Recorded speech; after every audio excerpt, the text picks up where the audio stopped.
Hi everybody, welcome back. I'm Cass with College of Lore. I am the Penitent with College of Lore. Hi. So, today it is December 6th, which is Whoa. National Travis Day. So I thought, why not talk about a travesty? Hey. What the fuck? We're talking... I don't know where you thought that was going. It's not going there. We're talking about D&D villains. We are. If In you fact, couldn't tell from the title. we're talking Some of about our favorites. some of our favorites. This Some of is our favorites. kind of a sister to, Our favorite D&D characters video, which you should watch it because we talk about all our favorite guys in there. but we're going to talk about our games. Our games. Oh, right. No, before we do that, we're going to talk about my favorite villains ever. Like, comment, and subscribe. Yeah. One of our favorite villains is, in fact, the YouTube algorithm. So, Yeah. you can help us beat that villain by liking, commenting, and subscriibing. We are on the road to 150 subscribers. We're so close. We're already 112. Go get them. Yeah, we want to get there by the end of the year. Yep. If we We can can get there do by it. the end of the year, we will give you all a hug. So true, we will. Remember to check out our Patreon as well. I want to buy my friends Christmas gifts. So if I want to do that, I need money, so pay me money. Thank you to our patrons, Remy Sweet and Of Winter. Yay. Anyway. Can we talk about the Briarwoods now? Yes, so I was going to say we're going to talk about our own Villains. But before we do that, we're going to talk about the Briarwoods. Go off. Oh, you're putting me on the spot. I don't have anything to say beyond the fact that I think they're hot. Well, oh, now no. you're embarrassed to say. Well, now I'm embarrassed because I wasn't prepared for Okay. this somehow, So- inexplicably. The Briarwoods are villains In Critical Role. in Critical Role. They're my favorite. Specifically tied to the backstory of one Percival DeRollo. Love that guy. Stinky. Edgy boy. They are, one of them is a vampire, one of them is a necromancer. Power couple. Power couple. They are, as Cass would say, very attractive. Whoa. No way. If you've watched any of our other videos that have anything to do with Critical Role, you probably know that already. That I think that. And Watch our live blog reactions. Wait. Yeah, I'm live blogging it now. Yeah, sorry. It's fine. I forgot how to talk like a person. Watch our rewatch videos. That we're rewatching Legend of Vox Machina. Watch those. we're trying not to give too much away about them right now because Because this isn't a Critical Role. every Saturday we watch an episode of Legend of Vox Machina. And Oh, okay, they that's are also a good reason. the main antagonists. Yeah, they're in there. You should watch that too, not just our videos on it. You should also watch the Yes. show. It's good. Our episodes are designed to be built to be watched right after the episode. Yes, because so- that's how we're recording them. So, I love the Briarwoods. Yes. That's it. That's my I my think the thing contribution. about them is that they do what they do because they love each other. They make a It's pact really fucked up. with a dark god. No, hang on. This is not a they situation. Delilah makes a pact with a dark god. Silas has nothing to do with this. He just died. Silas, This was not his decision. He was not involved in the deciding to make a pact with an evil god. are we on the Silas did nothing wrong train? Silas did absolutely nothing wrong except for all the people that he murdered. But that isn't important. What's important is that they're hot. Delilah also did nothing wrong except for all the people that she murdered. I want to be reason- clear. Making a pact with an evil god is not inherently bad. the reason I think. that we bring it up is because they are good villains for your home game. They are. They're good villains for your home game. Put them in there. Also, they're hot. So you should appreciate them as much as I do. Let's move on to less hot villains. No! All of the villains are hot if you're not a coward. So, the first villain from our home game we want to talk about today is Zadal. In my defense, he is hot. He's just also a horrible fucking person. In my defense. Do you not agree with me? I do. No, I have opinions about him. So, let's talk about Zadal first. Yeah. Fuck that Who's guy. Zadal? Bitch. Some fucking guy who I hate. So if you've watched, I'm actually gonna reference some of the stuff that we talked about in the favorite characters video. So if you haven't watched that one, go watch it.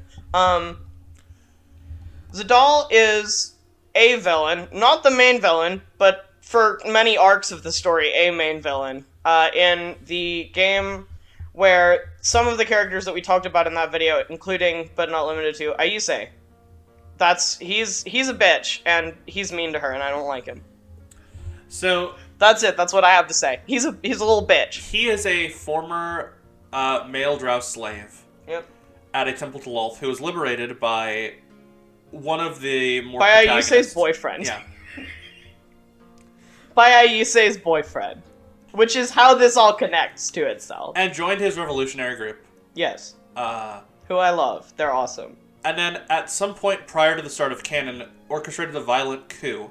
Yikes. To get Ayuse's boyfriend in jail, and insert himself as the leader of this group. Bad. And turned it from a group about liberation and friendship. Like, loyalty and banding together into a... We're gonna go kill everybody. Yeah. Who's ever been mean to us. Which, like, I get it. But also, you totally changed the vibe. Yeah, into like a murder thing where basically like all women were removed from it. Yeah. He went a little bit far with the reasonable outcome there, I think. Yeah. I'm gonna make a controversial statement, and I'm gonna say I don't think violent revolution is necessarily bad. No, I agree. I'm gonna get political in this video. I'm gonna say I don't think violent revolution is necessarily bad. I do think that there are good ways and bad ways to handle that, and kicking everyone who could ever in some feasible way have theoretically been an oppressor is not how you do that. You need unity amongst everyone. And he also does things that are not safe for YouTube. Yeah, they're not... We're not going to talk about some of the bad stuff he's done, but it's bad. But he does more than just make the revolution a bit more violent. And he also does more than just remove women from power to women. Sorry, women. Yeah. He's bad. He's a bad guy. He's a yucky boy. He also kidnaps, like, half the party at one point to try to torture them. One of my favorite things about him, and I say favorite... Yeah, I'm like, okay, we're gonna get into the things we like about this guy now. Now that we've talked about how terrible of a person he is, let's talk about why we love him. There's a situation where the party go into this cave. They get kind of tricked to go into this cave. Yeah. They come out, and surrounding the cave are like 100 of these drow guards. This was not meant to be a winnable thing. No. This is a plot device, just so we're clear. And Zadal. Zadal. He basically, Ayuse, long story short, Ayuse negotiates to get herself and 2 other named characters taken. Yes. In exchange for everyone else being able to leave, yeah. And one of my kind of proudest moments as DM is he agrees to this. He gets the people he's going to take in a cart. And he turns on his heel and says, I lied, and just decapitates one of the other characters. Yeah, it was really scary. It was really scary. I did not enjoy that at all. Yeah. It was really scary. It was bad. Never do that to me again, please. I was really sad. Never do that to me again as a DM. I'll cry. I have feelings about Ayuse. A redeemable villain. He's not. And he does very bad things, but he does end up meeting his just desserts. Get his ass. At the hands of a lesbian. Thank you, Demetra. Obviously, if he hates women so much, the only thing that could truly defeat him is a lesbian. Yes. So, get his ass, girl. One more thing on him. I like his weapons. He has an enchanted necrotic sword and an enchanted radiant sword. Sad face. Give those back. No, those are his. No. No, they're not. So one thing I really like in campaigns is duality. There are 2 of them. There are 2 different sets of swords like that. Which is stupid. They should all be one sword. Those are not for him. So, one of the things I like in villains is duality. Yes. And I've often done, there are villains that are foils to other villains. Yes. This guy's just a bitch, though. Yeah, so Galurian is in the same campaign as Zadal, actually. Oh, hey. Are we talking about them now? Yes. Sorry, I thought you were just saying that for no reason. He is king of all the land. Yeah. He is the High Elf king of... He's a little bitch. The empire that the game takes place in. Yes. And he is a horrible person. Horrible, absolute bastard boy. To go through some of his crimes, he has quietly disposed of 2 of his children because they weren't what he wanted them to be. The chosen one. Yes. He selectively chose a wife to produce that chosen one. Yep. Um, And then, like, tried to have her murdered. yeah. It only sort of worked. Had her basically put in stasis to get her out of the way after Yeah. that. Everyone thought she was dead. Was a horrible... That was fun to have come out in the game. Was horrible to his daughter, the princess, the entire game. Was the chosen one. Yes. Yikes. Tortured Aise's boyfriend Yeah, on several occasions. because he was in jail. And that was dumb. He He didn't even do anything! I have a lot of feelings about that in specific. quashed several Because I rebellions played and kind of made life worse via policy for several disenfranchised Everyone. races. Basically everyone. Um, And was a terrible person. yeah, basically this All while horrible, he was dying. fucked up corrupt king. A lot of his inspiration for this chosen one is his legacy, because he has brain cancer. And he is super dying. Yes. And does not want to stop existing. The game takes place in there's a prophecy in the game of two chosen ones that will one day eventually one will kill the other through one of their life cycles. Yes. And finally win. And he wants to see that through. He wants to see it won out in the end. Yes. And he wants to be the king that did it, and he wants to do all of this before he dies of his brain cancer. Yep. It's not gonna happen. So he's not actually... He does have combat capabilities, but he's not actually a scary villain in his combat stuff. Yeah. No, he's just orchestrating everything. Yeah, he's scary in the way he wields power, and it's interesting because you can see certain characters over the course of the game stand up to him. Yeah. Good. Almost willingly commit treason. Sometimes treason is okay, I think. If you're in a D&D game. Be careful in real life. Yes. Sometimes treason is okay, as a treat. Any comments about Glorian? Bitch. Hate that guy. Sorry, all I have to say about most of these people is that I fucking hate them, except for, like, a couple. Similarly, Veldelt. Yeah. So, she's the narrative foil. Yeah, same campaign. She's this kind of dark counterpart. She is a sorceress who leads a death cult in the Underdark. Yeah. Who has the Dark Chosen One under her thumb. Notably, that's not a child relationship. That's not a parent-child relationship. No. That is... She's just a bitch. It's a mentor-mentee relationship. Yeah. And she's everything to the Underdark that Glorian is to the surface. Yes. The notable difference there is that she is much more intimidating in combat because she has incredibly high-level magic. Yes. Whereas Glorian, class-wise, is a paladin, she is a sorcerer. Yes. And yeah, she is fucked up, and she's evil. They're both evil, though, is the fun thing. Has a backstory as a younger person. Yes. During the last cycle of the Chosen Two. Yes. So the whole conceit of the prophecy is that it's a lie. Yes. And that they're actually It's fated fake. lovers. Yeah. Instead of romance. fated. And they're not enemies, they're supposed to kiss. Yes. And her whole thing is she wants to rule and she wants the surface to bow. Yeah. And she worked with the last chosen one that was a drow, because it's always a drow and a high elf. Yes. And when they got together, they were about to basically come out and announce that they were together and break the cycle. Yeah, they went to a room and basically fell in love, admitted they were in love. Yep. And they were about to leave, and Veldelt was one of this Dark One's trusted advisors. And she just killed both of them. She just murdered them. And made it look like they killed each other. Yep. Yikes. So yeah, that's her whole thing. She's just corrupt with power, and she's not even sick. She just, Both of them are just fucked up and corrupt with power. They just want to be in charge. Yeah. That's their whole thing. Shall we talk about a different game? Yeah, let's talk about the other duality guys. Yeah, so Eerie is also royalty. Whoa. She is... What's up with us making evil royalty? It's because we hate people in power. So this is a character tied to Brat from that. Brat, my beloved. She's so annoying and I love her. So Eerie is an angel possessing a human body, basically. Yes. She has long form taken possession of this human woman.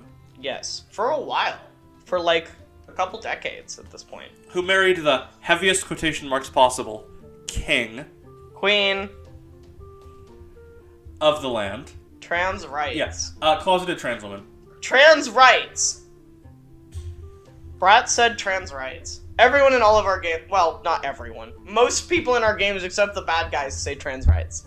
And the whole point of Eerie is she wants Brat to bow, to take the throne, and to basically claim this continent for the angels. Yep. And for her god. And on the other hand, there's a demon who basically wants the exact same thing. Yeah, but for the demons instead. Been in a constant war between demons and angels. Yep. That mostly they've been banned from directly interfering. Yeah. But also, they both really want to win. Yes.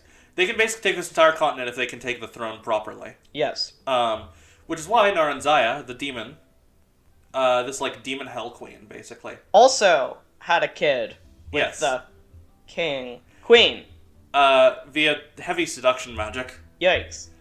And also has this kid, and she leads a cult right now, in the kind of campaign, where her child is kind of the head of that. Yep. This cult is looking to, like... She's also trans. The kid, Yes. not the demon. Yes. Everyone in this family is fucking around and finding out with gender, and it's awesome. And I think it's interesting that these two similar characters had very different ends. Yes. Because Eerie was killed in a 2-on-1 fight. Yeah.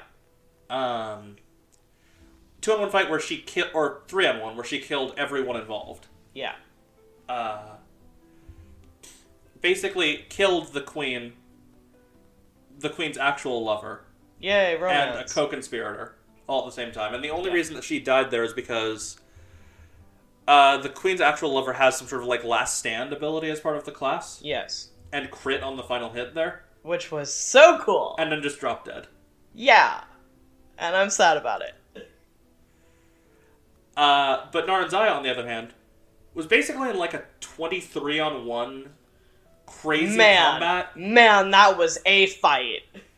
That was one of the coolest combats ever. Yeah. Because it was just absolutely, like, insane. Like, we were all, like, level, like, what, 5, 6? We were babies. Yeah. But there were a lot of us. And then this was... Naranjaya was, like, what? Challenge rating 30? You'd be fair, you had a couple level 20 characters on your side. We did. We had some higher level guys. Challenge rating 30, she could summon some, like, CR4 demons to help her. So stressful. You guys had some level 20s, you guys had some siege weaponry. We had one siege weaponry, and that was what did it. Yes. I think it's funny, it had a misfire mechanic. Yeah. That would make it explode. Yeah.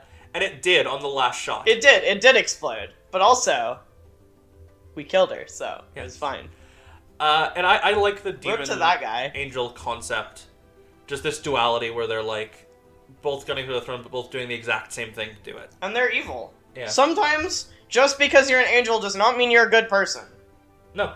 We love turning, like, traditionally, like, good, heroic, like, angelic, especially, like, types of things on their heads. Because, one, we love defying tropes, and two, people who have that kind of status are often still terrible people. Yes. Just because you are in power, or just because you are... Part of it, especially, and kind of talking about the other one again, talking about Galarian, part of it comes from if you have privilege and power, you're going to use that, intentionally or otherwise, in some ways that are going to hurt people. And if you let that go to your head, you're going to be a bad person. Look at the guy who owns Twitter right now. Anyway. Yeah, but also, just because you have divine right on your side or whatever does not necessarily make you a good person. And just because you have the aesthetic of someone who is considered to be a good person doesn't make you a good person. Yes. Just because you appear good doesn't mean you are. And by that same token, I mean, looking at Brat, who is a tiefling, who is very generally seen as undesirable and also super fucking annoying, she was awesome. She was, like, one of the heroes of the story. You don't have to look good to be good, and you don't have to look bad to be bad. Mm-hmm. And that's a theme in a lot of our games. The idea that anyone can be a good person and anyone can be a bad person. For someone else, let's talk about Ferrox. I love him. Little baby boy. So, Ferrox baby boy with so many mental illnesses. Help is him. a drow with a lot of problems. He has so many problems. Not the least of which is he's trans. Yes. He is both trans and also schizophrenic. Rip to that guy. He has some shit going on. And basically He's super in denial about being trans and super not medicated. his schizophrenia has kind of coalesced into this religious delusion. Yeah. In this fervent service of Lolth. Yes. Which, in fairness, he was manipulated into that heavily by other people who were like, oh, this guy has problems, let's manipulate that and use it against him. Yes. Which sucked. His cousin Rex. is one of the player characters Rex. who's also trans. Trans right. Who escapes the Underdark and escapes their temple. And basically... And was also definitely not Fairwix's trans awakening. So, something I want to kind of go into, a concept that I used as I was DMing Fairwix. Yes. You aren't familiar with this, but people out there might be. Anyone who's watched She-Ra, for example, Katra's whole arc of, I'm just going to follow this one person, chase down this one person, and that is my entire goal, that's my entire character arc, that's what I'm assigned to do. Yeah. And I'm going to pop up several times because that is my whole reason for being here. That's the arc that I had him follow at the time. Yay. He was just chasing down his cousin, who we didn't also, know. Similar to Zuko from Avatar. We didn't know. No, they didn't know they were cousins. They didn't know they were cousins. You dropped that on us like at the end of the campaign, and we were like, oh shit. They're cousins. Yeah. It was crazy. It was awesome. You're You're such a good DM. I know that I say it a lot, but I need to say it again. You're so cool. It was when Rix reunited with his dad. Dad moment. And his dad was like, I'll never forgive my brother Yeah. for letting you and your cousin be taken like that. And Rix is like, cousin? Yeah, Rix is like, my what? Your what? My what? It's so wild. Wildest ever. I wish we'd gotten to talk about Rix more in the other video, because he's so cool. Yeah, but Fairwix has multiple little arcs, one of which is a bad ending. Yeah. There is a game There's a where good ending and a bad ending for this guy. Fairwix never really figures out that he's trans in the course of the game. And his end goal is... his end result is getting dragged to hell. Yep. Because he did crimes. Because he tried to convince one of the player characters to take over the world with the Ring of Winter. Which was bad. And don't do that. And everyone was like, no, wait, don't. And she was like, oh, okay, doesn't. But there are some endings. Where he gets to be okay. We've played other games in this setting, and we've had Fairwix actually end up being a fine, well-adjusted, normal person. Yeah, he's just a guy. He's a guy who needs to be on some medication. And, like, honestly, me too, buddy. Let's talk about a canon character. I'm also trans and need to be medicated. We are the same. Zulkin. Yeah. Who is the least relevant guy ever. Yeah. So, in normal canon. If you look at him in the book... He's in the Storm King's Thunder module. Yes. Vaguely. He features heavily in the Molly in Our Home Game Tale. He does, yeah, he's in there. So he's mentioned as the leader of the Seven Snakes, and I'm like, did these guys come up again? No. No. They're like a one-off, like, early, like, establishing, like, here's a thing you guys can go deal with as a way to get some levels. And they ended up being the main antagonist of a lot of that Storm King's Thunder game. Yeah, they did. It was awesome. Sometimes, if something tells you, no, these guys only come up once, you need to look at that and say, no, they come up 1,000,000 times and they're going to be so annoying. Sometimes the book is wrong, and you should do it different. I agree. Looks like Curse of Strahd. Don't be racist! Zulkin is just meant to be this kind of one-off, kind of Zentarum or adjacent thug. Yeah. Who you're supposed to deal with in that town and really never encounter again. The first town in the opening also, chapter of the game. Kella is there. Kella's also there. So, I decided to make them kind of fleshed out, and he has an arc. I take inspiration from things, and I think every DM should take inspiration from things. Yes. His inspiration came a lot from Felix in Red vs. Blue, is the example I come to. Imagine anyone knowing about Red vs. If you watch this video and you know what that is, I love you. It's the best. It's the worst and the best. In that, basically an ultra-cocky, hard-to-shake, but really kind of devious villain. Yeah. And a little bit arrogant about it. Yeah. A lot arrogant about it. One of my favorite moments is he almost stabs Molly to death at one point. And he is so sure he has when he stabs through Molly's coat. And Molly just, like, turns around and is like, can I help you? It's like, fuck you, I liked that jacket. Yeah. Molly, my favorite guy ever. But he ends up meeting his end in a different way. Yeah. So, the other big thing about him is that he is abusive towards Kella. They're in an abusive relationship. Yikes. And he has done horrible things to her, horrible controlling things. Yes. At some point, Kella breaks free from them, the snakes, and they fight the party on a boat. The boat that is supposed to be the end of the game. Yes. One of the other characters in that game, Esmeralda, uses her Vistani Bane Curse abilities to use the Bane of the Bigoted ability. Yes, which we have talked about, by the way, in... Which one was that? Homebrew Corner, Human Variants. Yeah, in the Human Variant Homebrew Hour thing. Yeah. Go look at it, it's super cool. And she says, basically... Because the last thing he says to her is... I'm not going to say the word, and I didn't at the time. Yeah.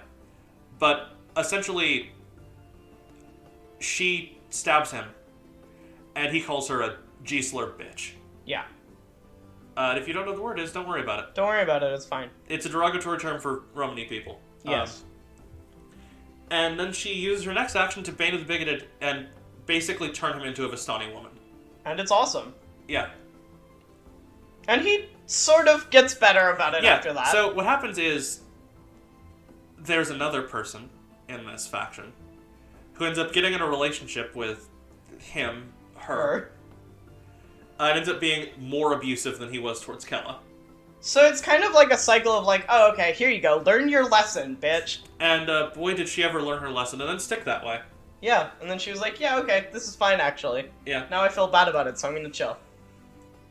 And also, like, I don't think I wanted to be a woman before, but I don't want to change back now, so. Yeah, I'm fine with this now, yeah. This is who I am. Gender moment. Speaking of the person who abuses her. Are we allowed to talk about him? Because he's in the... Right. Are we allowed to talk about him? Because he's in the other game. Right. Because I stole him for the actual play. I forgot about that. He's in there. Moving We're not going to talk about him. onward, then. Yeah, we're not going to talk about him because he's in the actual play. Someone I else- stole a bunch of ideas from that game for the actual play. Someone else from that game is Ruby of the Sea. Why is she a villain? You're about to find out. So, that's supposed to be just a mom. if you're like, hey, that's Jester's one from Campaign 2. You're Check correct. out our Jester on our home game tale. Yes. Go do it right now. The idea behind Ruby of the Sea is that it's normal Jester upbringing for like 4 years. Then Jester gets deathly ill. Yep. And she makes a contract with Asmodeus to cure Jester in exchange for entirely flipping her alignment. Yep. So then she's evil. And then she becomes evil, and then instead of being an entertainer, she's like, I'm going to become a dark sorceress. And by the time Jester is kind of about hot. 19, she is in the inner circle of the Zentarum. Yep. And she is this very, like, manipulative, very conniving, very convincing villain who works for the upper echelon of the Yes. Zentarum. All of the charm that would normally go toward entertaining goes toward manipulating people. Yes. If you've heard my game tale, she kind of devises this whole plan to eliminate the king, from the Dwarven Kingdom. Yeah. And impersonate him. She devised this plan as basically, I'm going to put a false imposter in for him. Fake imposter and then real imposter. And then I'm going to act as the real imposter. Because the fake imposter is going to basically set up all the things that would look out of place to set up. And then I'm just going to take a while to undo those things when I'm the real imposter. Yes. And that's how basically they turn an entire Dwarven stronghold into a very bad place for the party. Yeah. Help. Eventually, and this is so fitting, and I didn't get to it in the game tale because it's far out there. Yeah. But Jester ends up breaking the contract with Asmodeus. Because she is so smart. Because Asmodeus does not like to resist challenges. Yeah. And she says, basically, hey, do you want to play high card, low card? Yes! For my mom's soul. Yep. And it worked! Yep. Because game luck. Because luck of the dice. Yep. We actually used a deck of cards for that. Yeah, we did. But same thing. But she's really interesting because she's someone that the party kind of knows they can't kill. Yeah, they can't kill her. She's a horrible villain at the time, but they, like, can't hurt her because that's just too small. Especially because well before they meet Asmodeus, they find out about the contract. Yes. They're like, well, we can't kill her because that would be unfair. So now what do we do? And then Jester plays high card, low card, and that's the solution to everything that Jester comes up against in that whole game. But of course, once they free her, she's still intertwined deeply in the upper ranks of the Zentarum. So then they have to solve that problem. Yeah, which creates a whole new issue. Whole new set of problems. If you want to find out more about the Zentarum, we have a video on the top 10 factions in Go D&D. look at it. On our Shorts channel, we also have a What is the Zentarum Yeah. feature. They're evil, is what they are. They're bad guys. I think more about a half-hour mark, I think it's going to do us for this episode. Alright. Yay. Thank you all so much for watching. Appreciate it if you subscribe if you can help us get us to 150 subscribers. We love you. Yeah, thank you. Bye. Bye. Thank you for watching this video from College of Lore. Remember to like this video, subscribe to join the party, and have a fantastic adventure.